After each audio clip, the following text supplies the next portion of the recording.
அதையெல்லாம் விட மிகப்பெரிய கொடுமை, அதில் முக்கியமான இடத்தில் அந்த இயக்கத்திற்கு பணம் கொடுக்குற ஒரு முக்கியமான இடத்தில் இருக்கிற ஆதவ் அர்ஜுனா என்கின்ற நபர் ஒரு ட்விட்டர் போடுகிறார்.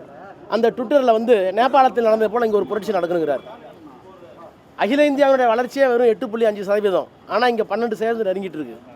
இங்கே அமைதியாக இருக்கிற தமிழ்நாட்டில், வளர்ச்சியை நோக்கி நகர்ந்து கொண்டிருக்கிற தமிழ்நாட்டில் ஒரு புரட்சி வர வேண்டும் என்று இந்தியாவினுடைய இறையாண்மைக்கு, ஒருமைப்பாட்டுக்கு எதிராக sovereignty and India, sovereignty and integrity and இந்தியான்னு சொல்கிறாங்களே கான்ஸ்டியூஷனில், அதற்கு எதிரான ஒரு கருத்தை பதிவிட்டு அதுக்கு விமர்சனம் வந்த உடனே எடுக்கிறார்.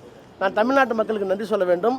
அந்த பதிவை எடுக்கிற அளவிற்கு தமிழ்நாட்டுடைய மக்கள் உணர்வோடு இருக்கிறார்கள் என்ற உணர்வு அவர்களுக்கு தெரிந்த பிறகு தான் எடுத்திருக்கிறார்கள். ஆனால் என்னுடைய கேள்வி, போட்ட அவரோ அல்லது அவரை கண்டித்தோ அந்த கட்சியினுடைய தலைவர் இதுவரை அவரை கண்டித்திருக்கிறாரா அல்லது செய்தது தவறு என்று ஒரு அறிக்கை கொடுத்திருக்கிறாரா?